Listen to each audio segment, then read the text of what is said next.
Awesome. Is that not lalt or what? Lalt. That's a bit of Gunther, I think. Is that what you call them?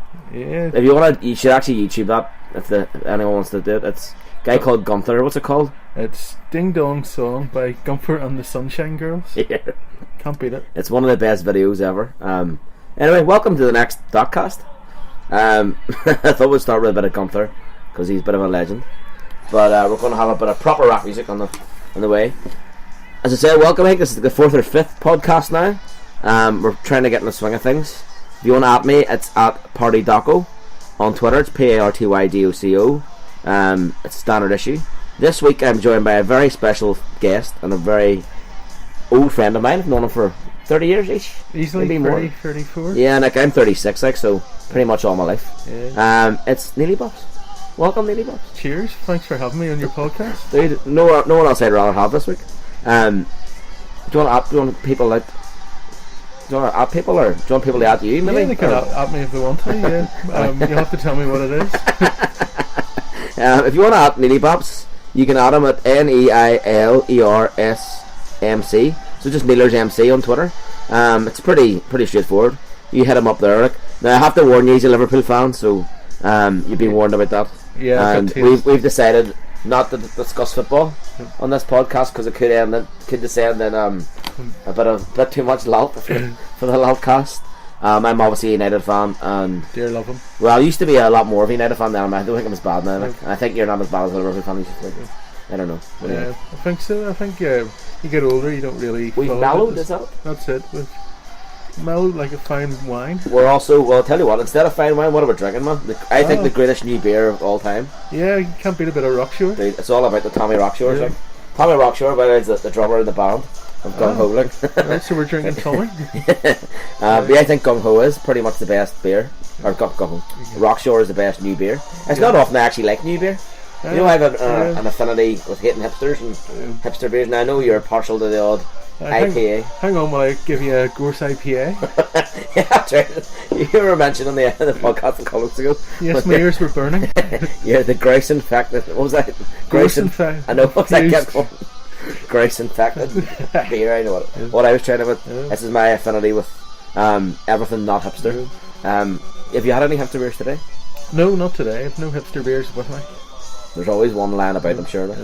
As I say, well, Neely Bobs, good to have you on. Being a Liverpool fan, you've obviously suffered quite a lot of heartache over the years. But you found solace in marathons? Yes, now you got 2 under my belt. Did the first one in June in Derry, the World City Marathon, which is pretty much 26 miles uphill. Yeah, from what I hear. Yeah. And then you did the lalty one. Yeah, that was the one where maybe I realised I didn't have any sense. I signed up for the Wild Atlantic Marathon, which was 26.2 miles of hell. Literally up a mountain. Every hill Donegal has, we found it and we did it. Man, fair play to you. You must be so proud of yourself being able to do that. Oh yeah, it's an achievement. I know what did it, but you're doing park runs every week. Even when you come to Donegal, you do the Donegal park run. Over to Donegal, yeah. Man, dude, that's just too much lalt for your own good. I think you've overdosed on lalt by doing all this running. Now, I'm always trying to talk in and just having beers instead, like, but fair play to you. Must be pretty. We're all proud of you doing it, like. I think the highlight of me and Neil have known each other, as I said, like 30 odd years. Probably the funniest thing I can remember is that Limelight. Don't you dare go down Limelight. The Limelight. So anyone who doesn't know, the Limelight was, I don't know, was it the greatest nightclub or the worst nightclub? It was unique. It was both, wasn't it? Like, I mean, there's plenty of incidents over the years we could talk about. I actually broke my knee in the Limelight. I don't really know how, so it's just we burp there because I'm having too much Rockshore. I don't know how I broke my knee. I don't know if I was doing I kind of tell people trying to do some sort of backflip dance thing. I think I just fell off the James's back or the stage. I'm not really sure, but I broke my knee and I was that blocked. I didn't really realise I broke my knee, but I knew I couldn't walk on it. And the bouncers just moved me and said, "You can't lie there," and pulled me by the arms to the side of the steps. So total professional medical care there then. But that is the Limelight for you. Like. But man, what you did the best thing I think I've ever seen on a night, and it was before the days of social media and before the days of like everyone had phone cameras and like that fall was the best fall. So what I'll set the scene. We'd gone to Nairn Inn at like 9 o'clock, 10 o'clock. We'd already had a carry before we went, so we had a few beers before we went out. Then went to the Nairn Inn, got more tanked up. The bus came up at midnight, 11:30 midnight, took us to Glentees in Donegal. We went from Portneuf to Donegal, or to Glentees. Had another wee pub crawl around Glenties. So another like 4 or 5 pints. Easily. Ended up in, I think, Malloy's bar. Was a bar used to be beside. It's now the M25 or something. Yeah. But it used to be called Malloy's bar. I think you fell asleep. Yeah, That's guilty as charged, sir. That's how loud it was. Like, that's before I went to the nightclub. Then I went into the nightclub and proceeded to drink. I think you never really drank beer in the Limelight. There's always double vodka Red Bull. There's always like some shite. But anyway, on the dance floor, we were all going lalt on the dance floor. There's like what I loved about the Limelight. There was a burger bar at the back of it. Yes, I remember that. There's like 2 rooms.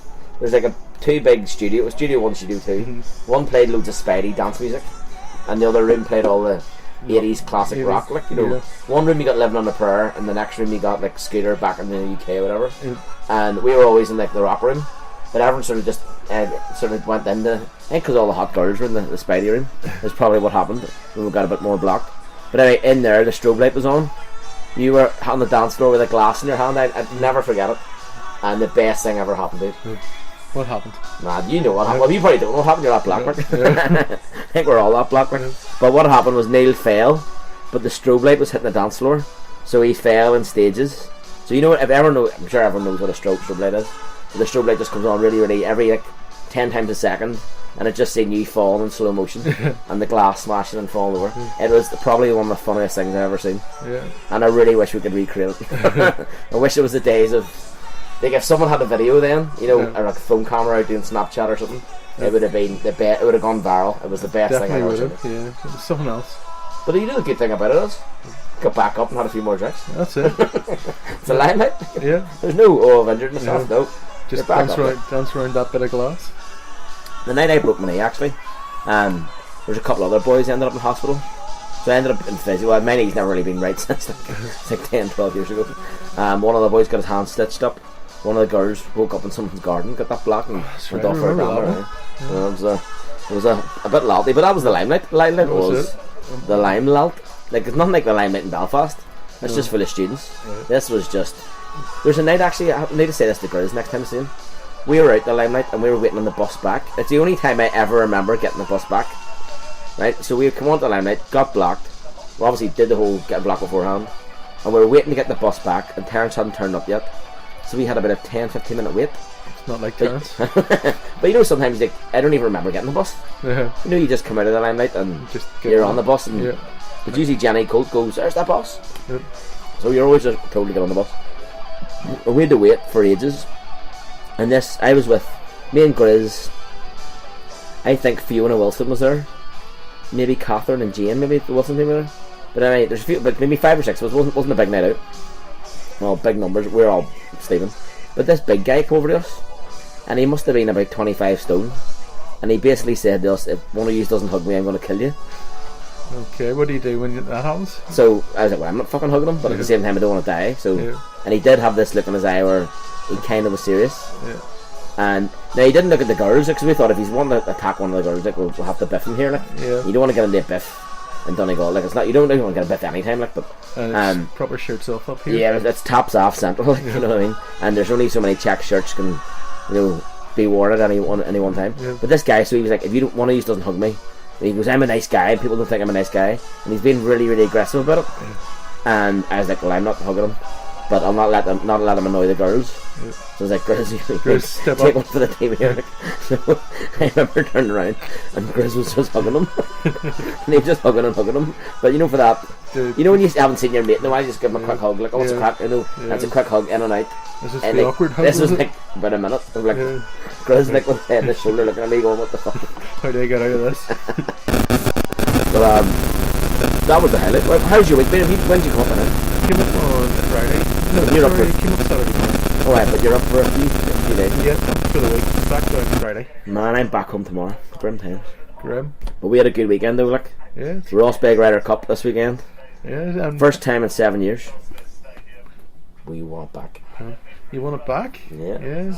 The juniors. So the rosbeg Ryder Cup, to set the scene, was a thing me and my dad had a bit of banter on back in 2011, because all the dads, you know, all play golf up here, and all they did was play golf every day. And it used to be we went to an iron in and got blocked, and one of the dads always had to pick us up. Always took turns to pick us up. And to prove you were sober, you had to ask "Oh, the dad's playing golf in the morning." They're trying Had a be bit of polite conversation. and trying to show you're not blocked. Right. When that was the only thing anyone could say when they were blocked. So anyway, me and my dad decided we'd play this game. Sons against the dads is how it kind of started. Yep. And my dad and Delbo and all, they're all going, "You have no chance. We'll give you whatever shots you want." We don't play golf, they did. Yep. So they gave us loads of shots and we beat them 4-0. So we won it the first year. That was 2011.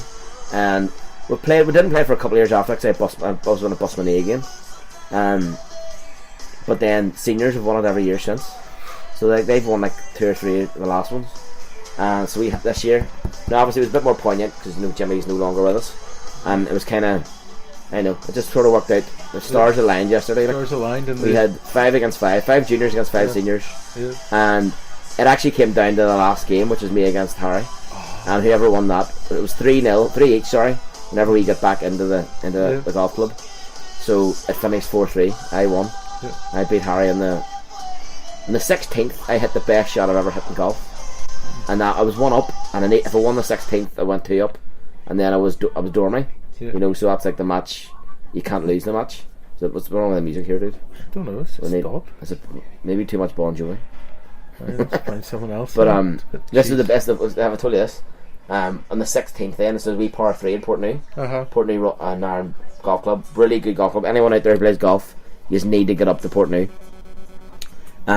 So we were played the 15th, big long par 5, and we got on the 16th tee, and there was these like 4 or 5, well no, it must have been 4, a 4 ball. These 4 women had kind of cut in front of us. Yep. And we were like, well, what the fuck, like, we're playing a match here, you can't cut in. So they were like, oh sorry, you just go ahead, like, and, there was no one behind us, so they were going to play behind us. So we had to tee up then, and I was like saying, "Hi, Jesus, we've now got an audience, watching our playing our shots, like." So that, obviously the pressure's like more pressure on it's only dolls. It wasn't as if we were like, we had the impress or anything.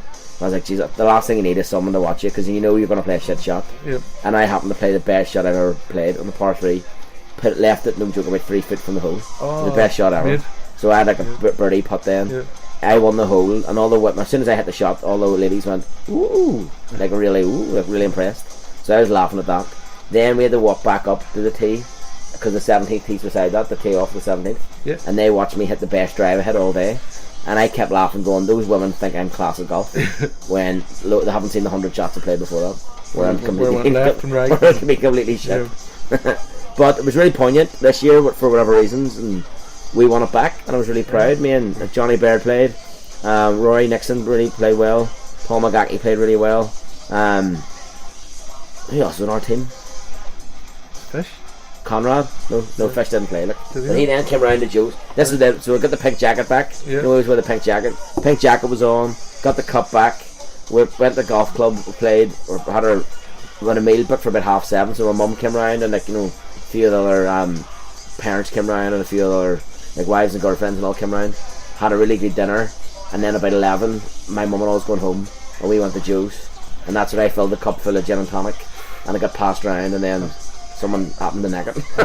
And who did that? Wasn't me, wasn't me, but a local young buck decided to neck the whole cup full of gin and tonic, which I don't think he needed at the time. From what I remember, he was. He had already had a few, had he? He'd already been in since Thursday, but so that was the highlight of the weekend when I come up to Donegal, win the cup back. But now the thing is, I've lost the cup. What happened to the cup? I left Joe's last night, and I went round to get it today, and it's not there. So, so I have to keep that quiet. So don't tell anyone. So, but I think to be fair, it's not like it's real silver or real platinum. It is just a 20. Maybe the person that took the gin and tonic knows where it is. Well, the person who necked the gin and tonic, now it wasn't cheap to fill a cup full of gin and tonic in a public. Sure it wasn't. He then filled it with water. I hope nobody would notice. Well, I think no one really did notice, and I think gin and tonic's maybe a bit too much tonic in this. Yeah. Although it's a bit flat. Yeah. And then someone told me what happened. But it was really good fun. But that was kind of the highlight of my weekend. Yeah. Because we had really good weather yesterday. And then today's been crap. And they did as well, just because, in sort of memory of my dad, they did the longest drive competition. Oh. My dad always loved hitting it. He's always, Mr. Competitive. Yeah. He loved that. He was the best driver in the always wanted to be the longest drive, and he always was if he was doing something well, he always wanted to be, you know, rewarded for being the best at it. Yeah. So we did the longest drive competition yesterday, and whoever got the longest drive in the fourth tee won a wee prize, with just golf balls, like. But when we came up to it, I thought it was only about 120 yards away. I was like, I'm gonna totally smoke this. I'm gonna win the prize from my dad. It's gonna be class. I'm gonna smoke it down the fairway. But you have to hit the fairway to be in for it to count. For it to count, yeah. And I hit it straight into the field on the right. So it wasn't to be, yeah. I think Johnny Baird won with about 150 yard, and he said it was a duff. I mean, he was that surprised that everyone else pretty much duffed it. Like, but that was our highlight of the weekend. And Joe's was really good fun last night. We just drank so much. You didn't make it around. No, I was spending quality time with the parents. So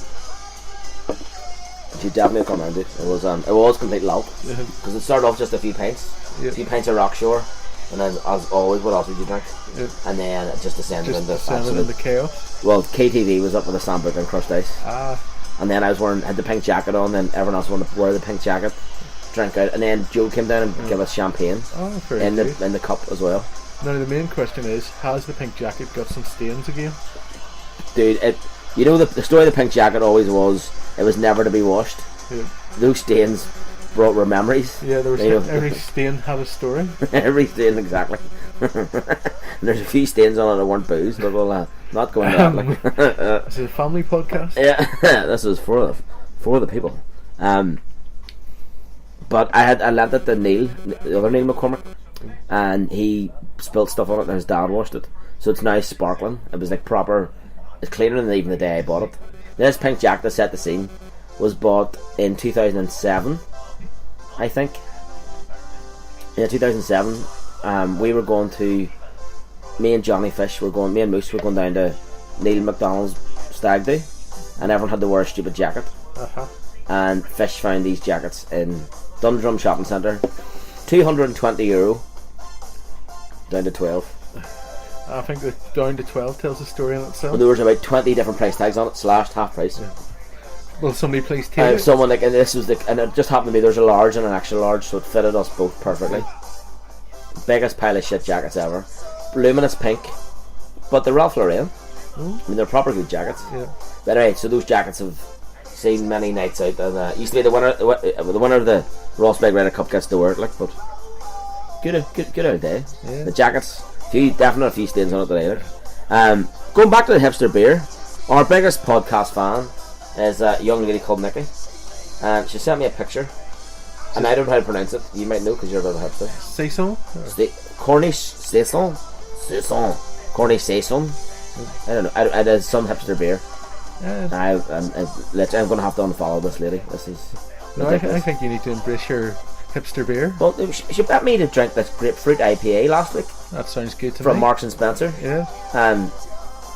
Now it looked like a tin of like pineapple-ade. Yeah. It was like an orange tin. When you pour it out, it's nice and. No, I didn't. I know, straight from the tin. You know me, like straight from the tin.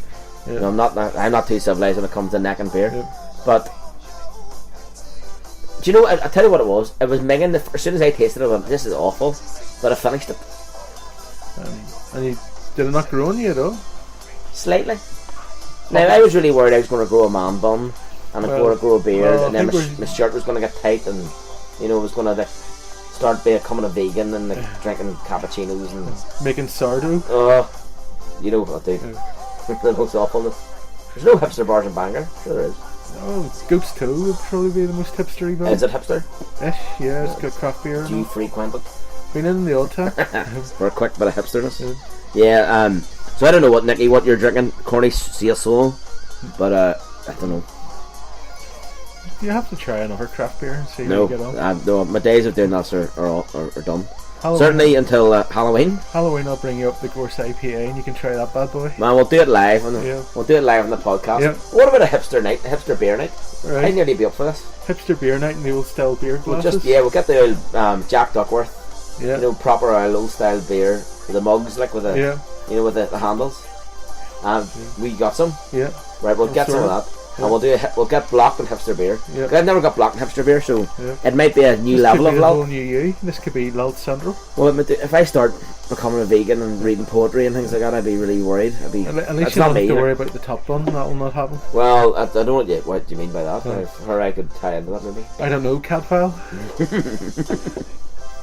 excuse me.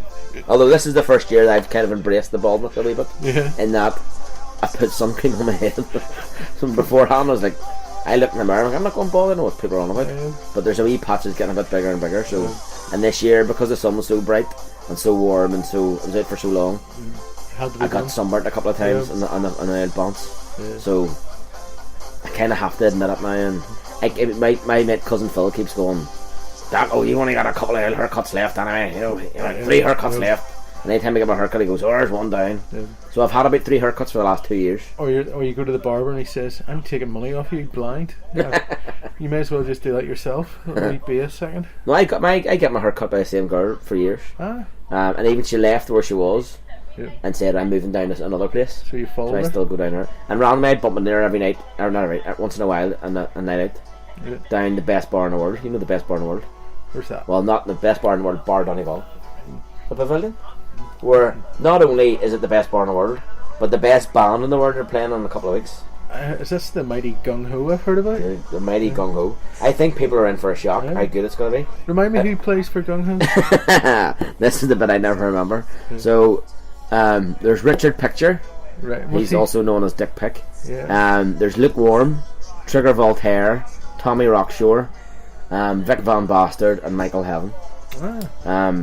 Yeah, they make up Gung Ho, and they are the greatest rock band ever. No one's properly heard them yet. The people have seen a few wee rehearsal videos and whatnot. But you come down to Pavilion Bar, September the 14th. It's a Friday night. It's a £5 in, all for charity. It's going to save the children. We're playing the best songs. We're playing our favourite songs. Louder, faster, stronger, everything better than the originals. And here's the other thing. I don't think I've said this yet. It's actually nearly sold out, believe it or not. Really? We're selling tickets for a £5. Now I know it's for charity and all the rest, and as there's 6 of us in the band, we've obviously got 6 groups of mates, so there's 6 places we work, so we can sort of sell it around there. But it's actually nearly sold out, which is a bit worrying, because in a way we're kind of expecting 10 people to turn up. But now it's a sellout, you've got a bit of pressure. Well, you know, if it's just the wags, then it's people expect us to be shit, but now, and it doesn't matter if we are shit. But now we're not. I think we're fucking rocking. We're dead tight. Everything's pretty much finalised. You know what we're doing. There's a few surprises in there. There's a good bit of rock music. Bit of hanging out the back. Dude, that's the only original that's going to be being played. It's hanging out the back. The rest of it's going to be lalty covers. But it's going to be September the 14th. The Big House in the Ulmer Road. Well, it's known locally as the Big House, but it's actually called the Pavilion Bar. Middle floor, £5 in, about 9, half 9. Come down early, have a few pints, and then come upstairs. And we're doing like 2 halves, so we're doing like 6 or 7 songs, and then stopping for half an hour for a bit more charity. To get more lalt. And then, to get more lalt for the second half. I'm doing lead guitar, rhythm guitar, bit of singing. Grizz is drumming. That's actually Tommy Rockshore, meant to say. He's drumming, and he's, playing guitar, singing. Lukewarm, he's the main man behind Gung Ho. He's doing most of the singing, a lot of lead guitar. So it's going to be really, really good. It's going to be fantastic, actually. So sounds like a night not to miss. And no hipster beer about it. Seriously? So, yeah. Well, I don't know. The Big House, what I love about the Big House is it's that honest. I said this a couple of podcasts ago. You could go there by yourself, if you had to. Yeah. If you had to go for a pint by yourself, to kill time, or just even you wanted to chill out, you could go there and you could meet someone, have a chat, or you could just keep yourself to yourself. Yeah. There's no nonsense in the bar. No one takes stand for any shit. There's no hipsterness. There's no shady bastards in it. There's just good crack. It's just good crack, and you can sit there. Some night I always go on a Saturday night, and there's always the American horse racing on. So like the night there's a thing called the Breeders' Cup in November, which is the biggest horse racing in America. But it's because it's in America. It's like on like midnight our time, so it's always on the TVs. So you can do a wee bet and watch it. Or you can watch the American match a day comes on. But the music, the DJ's playing all the good music. But the TVs are all, like 5 or 6 TVs, all showing live sports. So what more do you want? Sounds the perfect spot. Well, that's why Gung Ho's going to be... Oh, do you know another thing I did this with? What did you do? Change phones. Did I hear you've gone from iPhone to... 10 years of iPhones.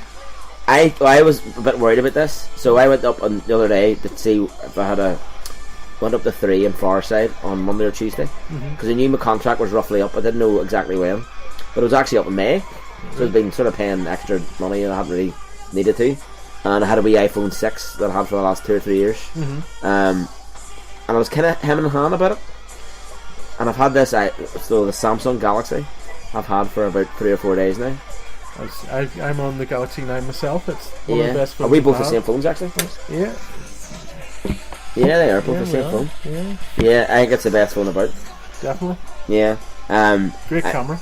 Camera's fantastic. I love taking photos up here in Donegal. Love doing stuff. Camera's amazing.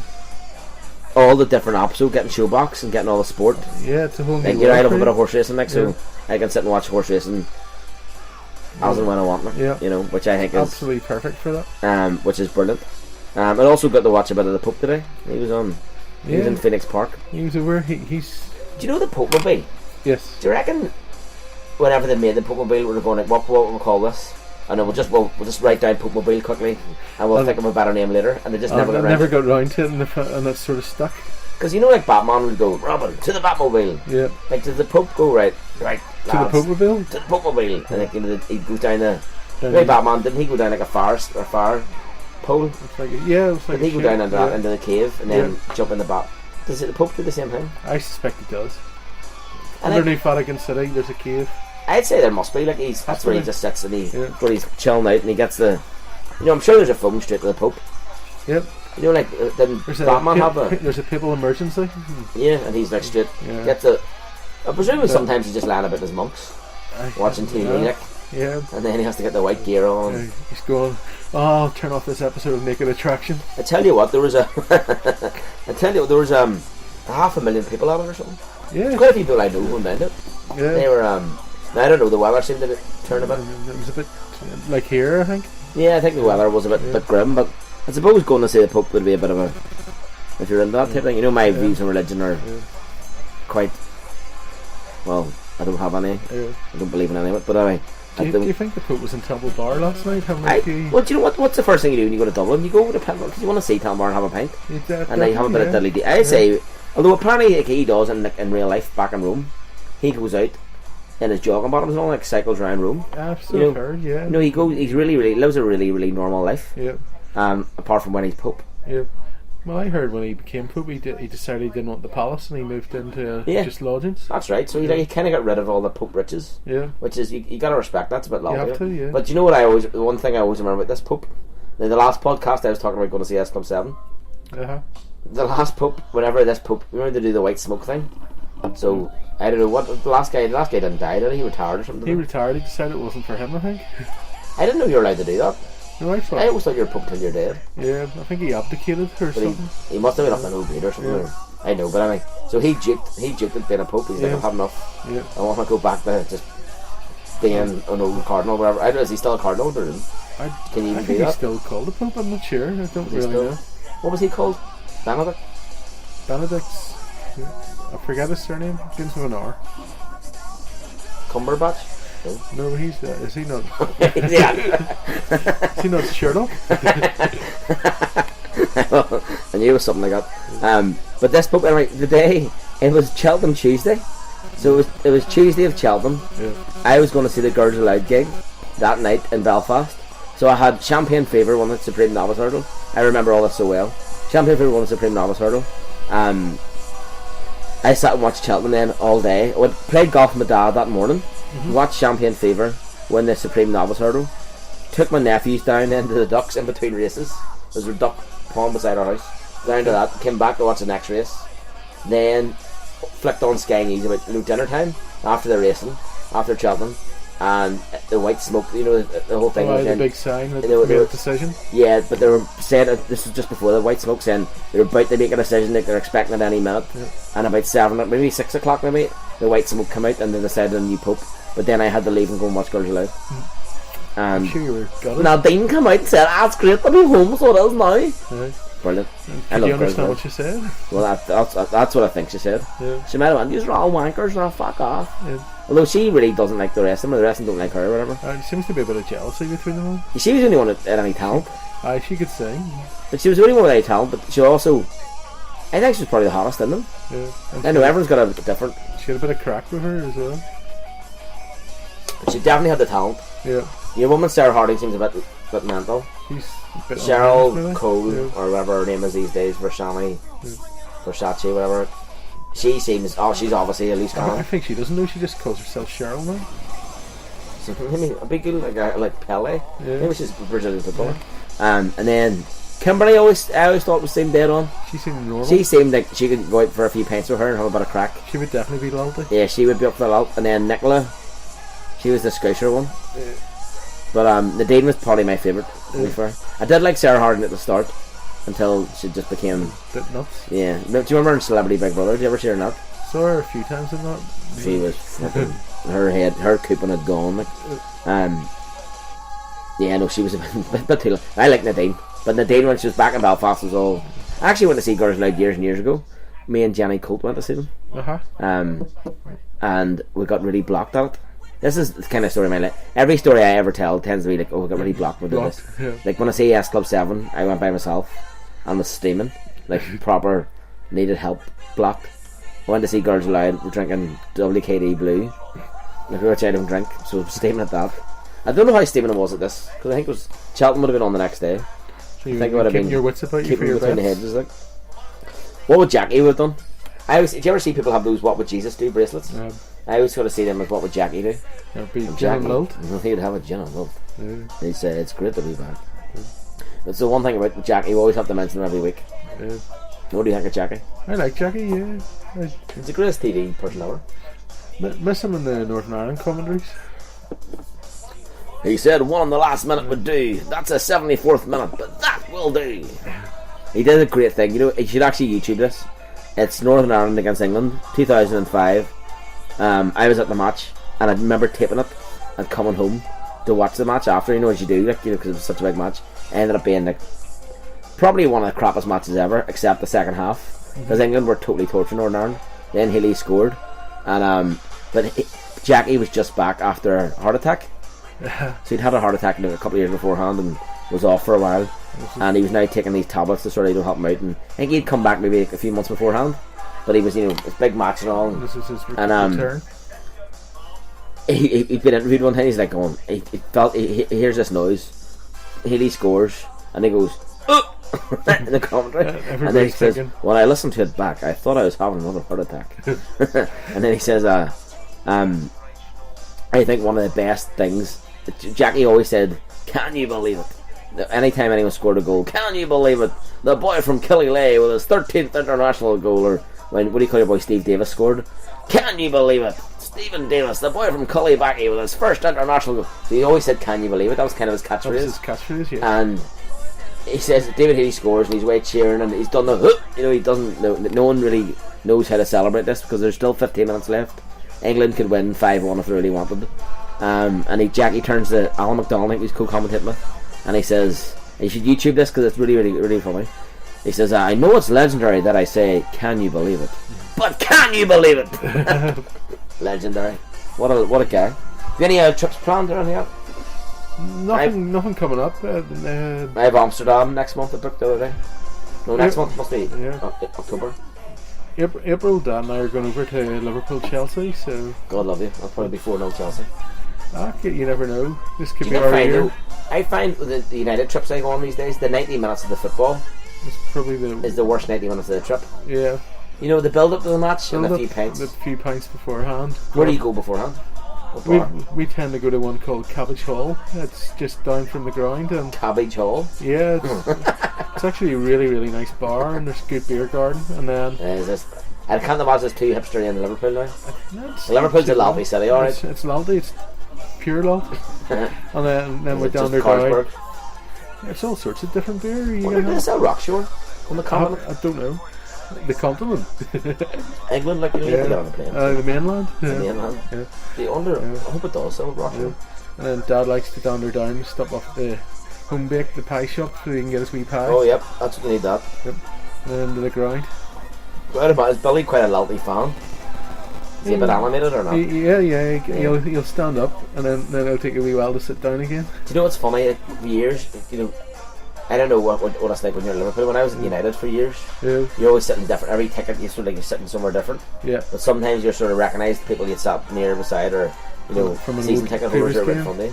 And there's this guy. I used to always get this season, basically one of the guys had a season ticket. I used to get his ticket when he wasn't using it.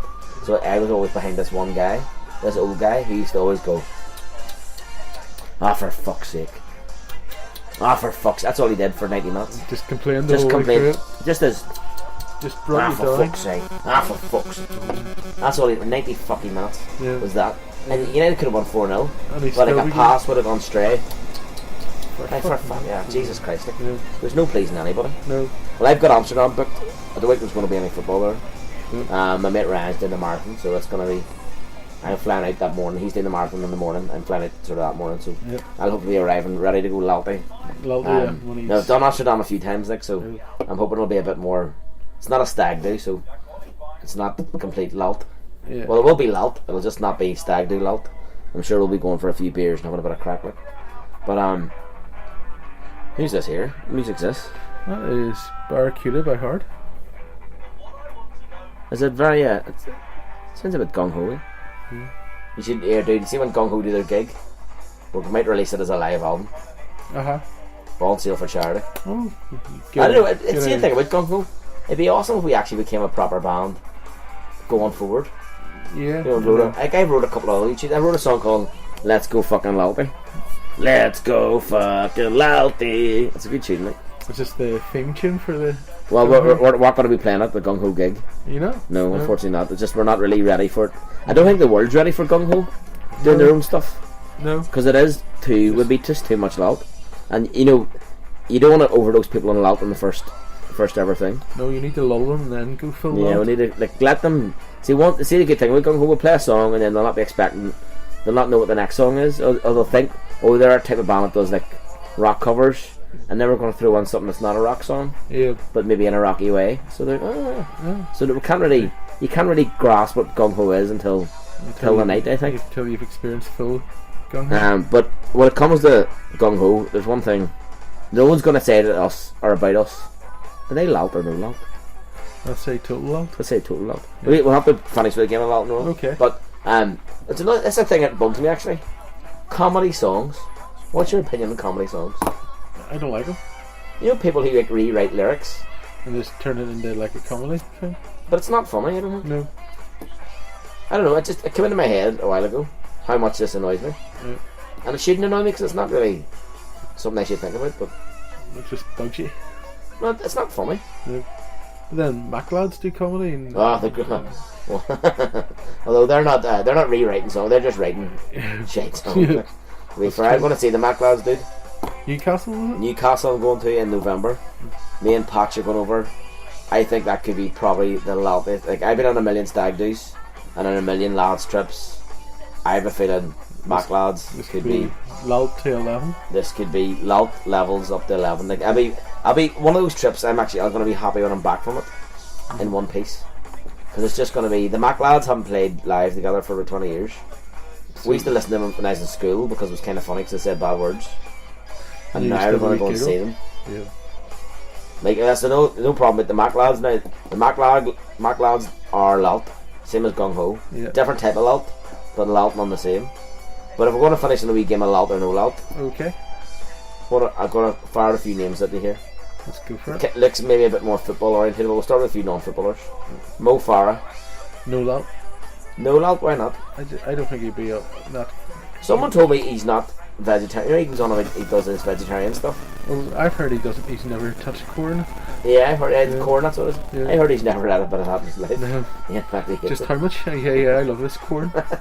Like that's one thing I would do it for Rockshore. Yeah. If Rockshore want to sponsor the podcast, I've heard a bad rumor that this was just heartbeat badge, but I've heard that's just a total myth. Well, no, that's made by Guinness, isn't it? So's hard. Is it? Yeah. Don't be telling me that. Harp tastes the pish. Remember the harp ad back in the day? Can I have a packet of dates and a pint of harp and a packet of dates? Lawrence or something? Do you remember that? Oh yes. The camel. The camel.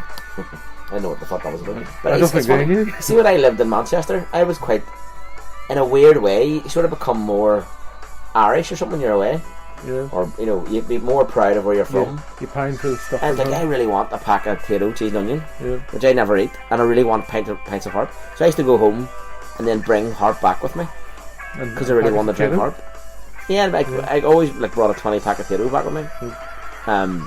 I remember one night, she's first or second year in college, and I met this young lady on a night out.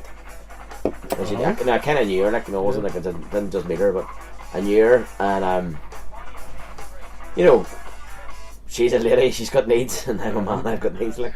So I came back to my house, but because we live in the student house, like, you kind of kept we always kind of kept general food in the kitchen, but our own, like, we kept our own beer and our own, you know, because you couldn't, so it wouldn't walk. So it wouldn't go walkies, because there was always someone was eating all the cereal, but like, we'd buy communal food, like, you know, milk, bread and stuff, but like, if I brought beer back, or I would have, you know, kept them in my room, same as we all did.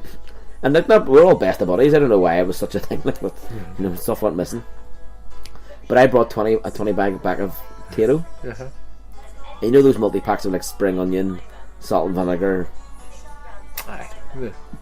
Anyway, so me and this young lady came back to my house after a night of boozing and a night of fondling, was that the best way in the student union. Back to the house, happy days, here we go. And I don't know what happened, but we continued drinking for a while. But she had about 6 packets of crisps. And we're thinking, like, what the fuck, like? Yeah. I'm not being funny, love, like, but I've only got 20 of these. yeah, that's just, you can go and fucking go down to a 24-hour garage and buy you 6. If you really want to eat things like crisps, I'll get you some, but not the proper stuff. Not potato. And in a way, like, in a really weird way, that kind of was in the back of my head the whole time. Like, I maybe met. I didn't go out there, but I kind of sort of seen her, met her about maybe for a couple of weeks. Yeah. And it was always in the back of my head going, she eats potato. she ate my fucking crisps. Yeah. Like, these are sacred, you know, these are sacrilege. But saying that, I went out with this girl for about 3 months. I'll not name her because it'd be awful for her. No, not that we're friends. I haven't seen her for 15 years. But we went out, and I used to go to take her, every girl I went out with in Manchester. Took her to this wee Italian restaurant. Oh, have you ever been to Manchester? Once. Do you know Deansgate? Deansgate would kind of be like the fancier sort of street. Yeah. You know, like, there's like bars around Manchester, but the fancier bars would be down Deansgate. And wee restaurants and all. Like, every now and again, you'd always see the Man United players out shopping there, and like Posh and Bex would always, they're always sort of spotted around there doing a bit of shopping and whatever. And this was like I think it was a Friday night, and I used to take, there's this wee wee Italian restaurant down a wee side street, like a wee entry, and I used to always take any girl I was going out with or whatever, because it was that spot, because you know, you seal the deal there, like, you know, like, he's a romantic wee man, like, you know, whatever. And it was really funny because it was a really small restaurant. It would only had maybe about 10 tables. It used to be like, I kind of knew the guy who owned it, or the waiter guy. So some guy would have just sat on the table with, you know, on the counter with like a cloth over his shoulder, sort of waiting to serve you, and he'd be like, "Hello, my friend," you know, and I don't know, I'm doing like a French accent, but whatever. He's obviously Italian, like, and he was always like sort of giving me eyes. He always stand behind whatever girl I was with and give me eyes, like, you know, here, well done, big man. But obviously with a different girl, like, a lot of times, I think there's too many girls got a second date there, like, he was always making some sort of rude gesture, like, you know, kind of funny, like, nothing bad, like, nothing rude, but anyway, I took this girl there, and we'd been going out for like 3 months. We're like probably officially going out, but I knew it was kind of dwindling out. It was getting to the stage where, you know, I don't really want to go out with her, and I don't know, she cried whenever I dumped her, but like all girls do. It was not I don't think she was really that upset in the grand scheme of things. I don't think it broke her heart, but the reason, you know, the straw that broke a camel's back. What was it? So we went out into this Italian restaurant. She got some like pasta dish. I ended up getting steak with this Italian sauce and chips. Guys used to always get it. It was really lovely. I don't know whatever way they cooked the steak, but it was lovely. And it was always drinking, what do you call that? Italian beer. Peroni, yeah. You know, it's like the big bottles of Peroni. Yeah. So I was got a bottle of wine for the lady, a couple of big bottles of Peroni for me, and I was painting away. And really good crack. You know, you're doing that holding hand thing and all, you know, like, and being a bit romantic and all. Like, that's not overly me, but I have my romantic times when I need to be. Anyway, so I was eating the steak, and the chips came out in a separate dish, and the steak came on a wee small sort of steak plate. So you didn't have it all on one plate, so you had to sort of eat chips off the other plate and slice your steak and all. And now, I'm not a big fan of vinegar. I like a bit of salt in my chips. I don't like vinegar with chips. So I was eating my steak and chips, and she said, "Can I have a couple of chips?" And I was like, "Yeah, Dreamboat, you can have whatever you want." So I was like, "You have some chips." And she got vinegar and put vinegar all over the chips, all over my chips. And I was like, That's married chips. Yeah. And total flashbacks of the girl who had all potato. And that was it. That was like, I think that kind of sealed the fate. I was like, it was kind of coming to an end anyway. But I mean, imagine you said, I said, here, next chance I can have one of your chips, or and I just put a load of curry sauce on. You're like, I don't like that. Yep. So like, that just ruined my meal for. That was it. And I was paying for the bloody thing. Yep. So we ended up. I remember not eating any more chips and being a wee bit annoyed with it because it was really enjoying it. And she was like, "You're not gonna eat them?" And I was like, "No." And then she ate them all. So she kind of had. You know, I'd have bought her 5 portion chips at lunch that she wanted, and I got her a pint of vinegar, and she could have done what she wanted with them. But she had to ruin. She had to ruin my. I don't think she ruined it on purpose. Now I don't think it was. But I remember it was a bit of an infringement that I couldn't live with. So then we went to the bar and had a few more drinks, and I kind of forgot about it. And then a couple of days later, it was irking me too much. I remember going to. I worked in this bar in Manchester, and speaking to one of the girls I work with, going, you know, I don't think it's going anywhere with me and your own. I don't know what to do. Like, I think I might end it. And I kind of was doing the whole shift with her, and I kind of got egged on that. She was like, "You just may as well go home and do it now. Just go home and do it. Like, you know, don't wait about. Don't wait about. Like, yeah, just go home and dump her." And I was like, and then she put vinegar on my chicken. And kind of was like, all of a sudden I was kind of in a bit of really annoyed with this, and it wasn't a good thing. Look, in hindsight, it's not something I'm proud of, but. She ruined my dinner, you know. She ruined my life. At the end of the day, those chips were ruined. Exactly, dude. Anyway, lalt or no lalt, get back to it before we finish up. Yep. We're 46 minutes in. That's just gonna. It's a bit longer than I was thinking. So what do we say about Mo Farah? I said no lalt. The thing about what makes me think he might be lalt is because he sort of went, "I'll take the money off corn, no sweat, and I'll not eat it." That's kind of lalt. Maybe. The jury's out in that one. I think. I can't see him being much lalt on a night out. No, that's the thing that makes me maybe go for no lalt. You'll be having an early night for training. Right, here's what I think is one of the worst sports going. What's that? Formula 1. Totally lalt? No, not lalt at all. I don't get it.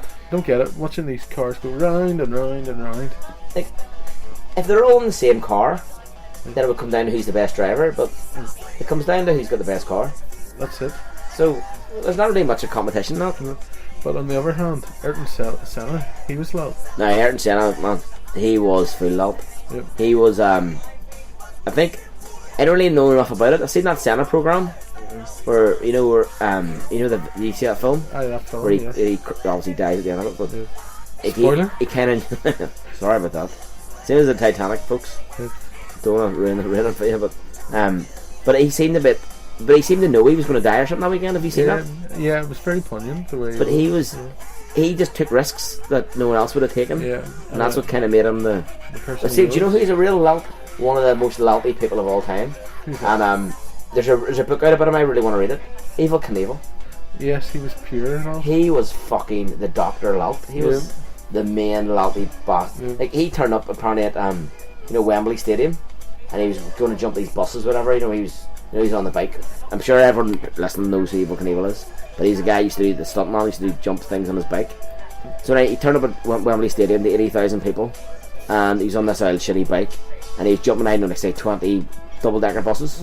And the guy sat down, worked it out, and says, "Right, Evel, you need to get to like 70 miles an hour at the top of this ramp to be able to clear the things." And Evel's like, "My bike only goes up to 40.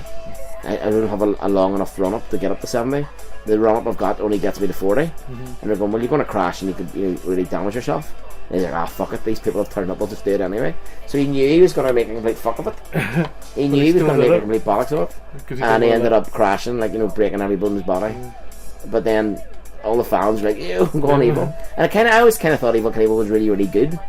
Like Eddie the Eagle, remember that guy who did the skiing? Yeah. I always remember Eddie Eagle when I was a kid. And growing up, I kind of thought Eddie was really, really good at skiing. But I don't think he was. No, he was appalling. I think he was like really crap. Yeah, but I think Evel Knievel just didn't. He just had this thing in his head. He just wasn't scared of anything. No, so he could go no fear. Yeah. So he could just go and rock it up.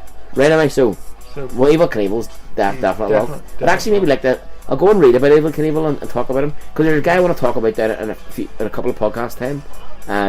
A guy called Michael Malloy. Have you ever heard of him? No. Right, you should find out about him.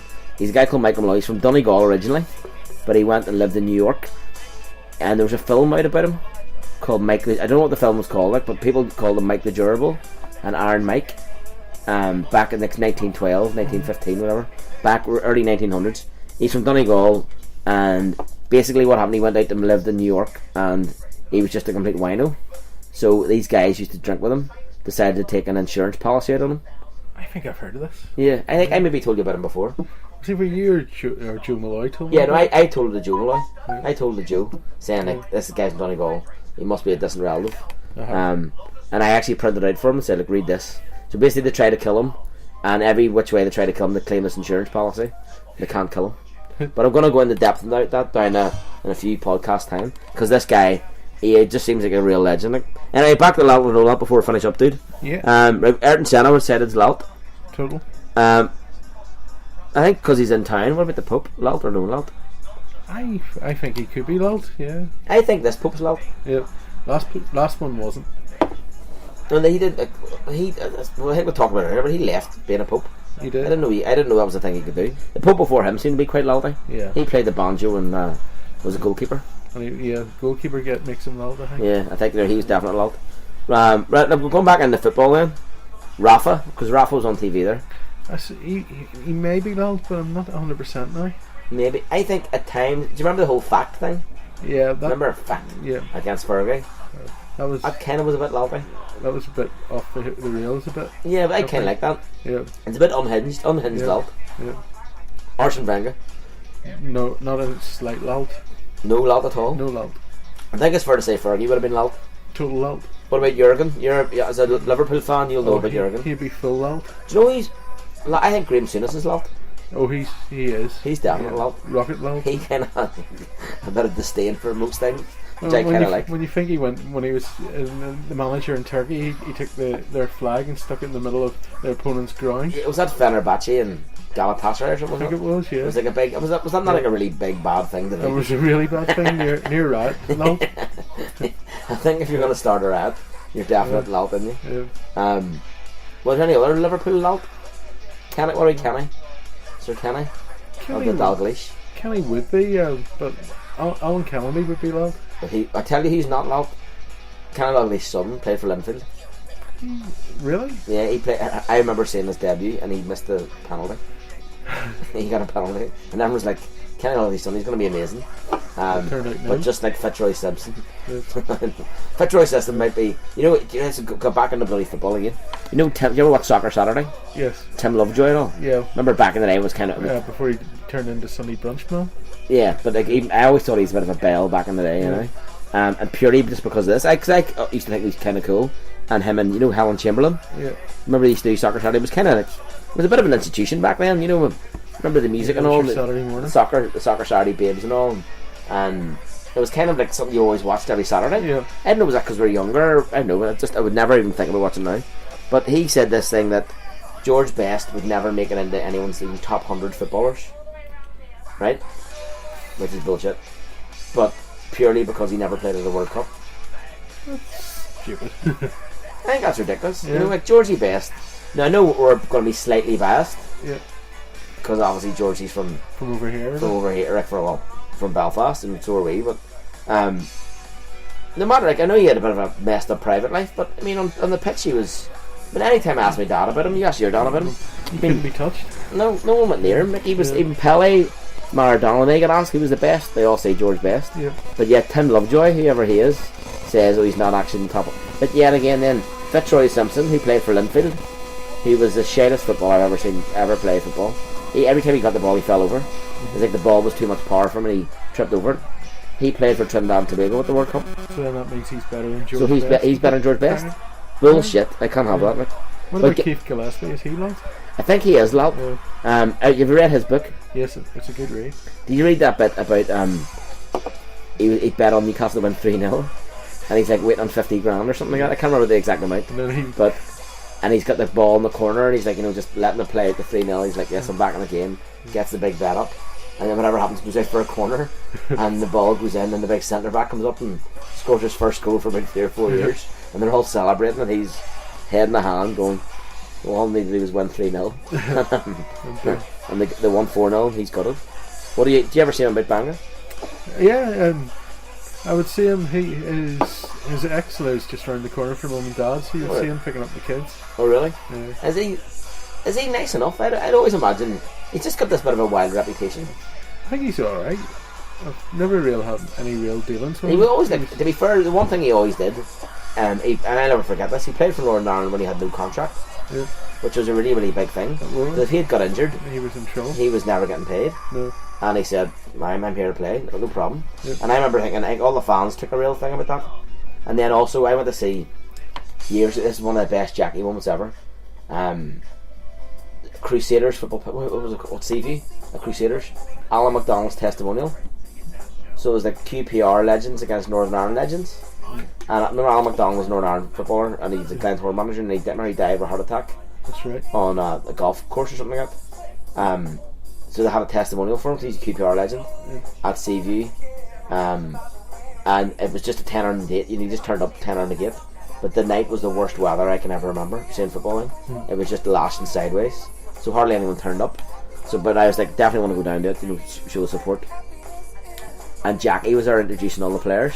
And on number 1 we have, for number 9 for QPR, you'll all know him as Les Ferdinand. Like proper banter. Proper banter. He was with a microphone and he said he played the Northern Ireland team. Keith Gillespie played, even though he was still playing pro football, professional.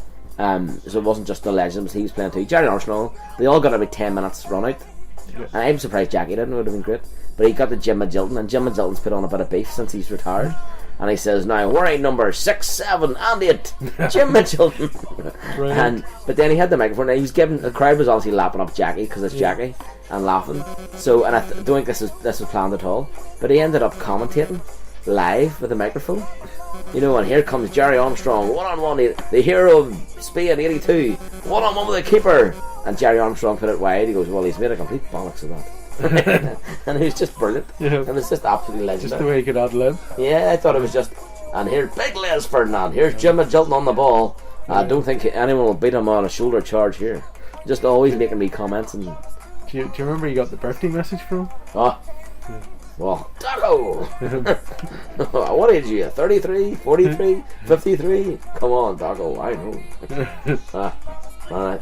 But if I could, I want to do a proper podcast just dedicated. I'd love to get Jackie on interview. That would be amazing. Man, as I said a couple of podcasts ago, I'm the only person I think that's bought his book twice.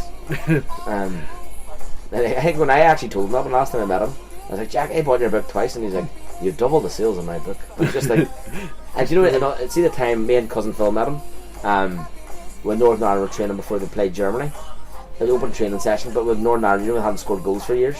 It was just around that time. Oh, I remember that. And no one was turning up to it, but me and Phil went up to see them. And me, Phil, and Jackie were the only people standing on the side of the pitch watching them.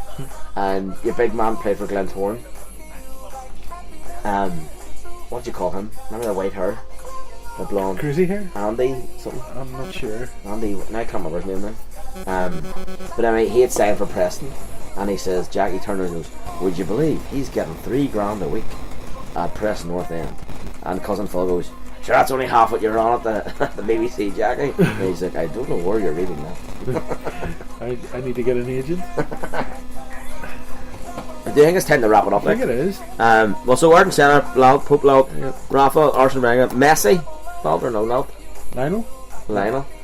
I think he could be Lalt. I'm saying no. No? I don't think he is. I just don't think there's any Lalt in him. I think you're right. I think Ronaldo was a bit more Lalt than him. I don't think there's any Lalt in Neymar. The greatest footballer of all time, he is. Eric Cantona? Yeah, I knew you were going to say that. I knew you really loved him deep down too. Like. Well, he definitely he's my is favourite Lalt. footballer of all time. But He is the best footballer ever, I think. Do you not think? I don't Well, he's the know. greatest footballer you think? I don't know. There's some great players. Probably the best I ever saw was I got another rock short. Maradona and his pump. Better than Cantona? Yeah. Why is up there, so? Cantona changed the football club. Maradona never did that. He might have won the I don't World know, Cup and all. I would disagree. Look what he did with Naples. Give me Cantona. Cantona turned Man United into the bridesmaids into the bride. Like for he transformed the club. I could be here all day talking about Cantona. I love him. I'm going to see him in in October. Can't wait. LVG. Definitely not. I think he definitely was lalt. Do you think so? Louis van Gaal. Why do you think he was lalt? Do you remember the time against Arsenal and he fell on the floor? To pretend. So that makes him lalt because he had a slip? No, but no, he didn't. He didn't fall. He threw himself to the ground on purpose Right. because someone dived and he went like pretended to choke him, then threw himself on the ground. Right. Because the referee given out a free kick for something that wasn't a free kick, and the whole crowd went bananas. So he went diving. That and Mourinho. Back in the day, Mourinho was lalt. But The first time I seen him, I remember at the match when Porto put United out of the Champions League by equalising in the last minute, and Mourinho ran down the touchline right in front of me on his knees, giving it lalt. And I remember thinking, Jesus, he's a bastard for doing this. But he remember that sort of made him famous. Yeah. Remember he'd won the UEFA Cup the year before. Yes. Then they won the Champions League the next year. Yeah. And he kind of turned that Porto team who were crap into winners. And he went to Chelsea and he became a legend. And he was a bit lalty. The 2018 Mourinho with United. He looks really depressed. Yeah. I don't blame him. I'd be depressed managing your team. Not often I would say this, but I'd nearly have Jurgen Klopp managing us instead. I think at one stage he tried to get him before we got him. Jurgen? Yeah. We probably just looked at the club man. Nah. Anyway, I did think it's time to wrap up. Right. Again, if you want to at me, you can at me at Party Taco. You want to at Neely Bops, you can at him at Neilers MC. Thanks very much for coming on the podcast. Will you come back on another time? I will indeed. We'll have to do our Halloween hipster Halloween hipster podcast. Yeah. Coming live. Halloween weekend. We'll be in Donegal. Rain going sideways. I don't know what you can advise me on what hipster beer to buy. Or Nicky, I'm sure if you're listening, you can throw me some more Cornish IPA. See you soon. Laters, guys. Cheers. Bye.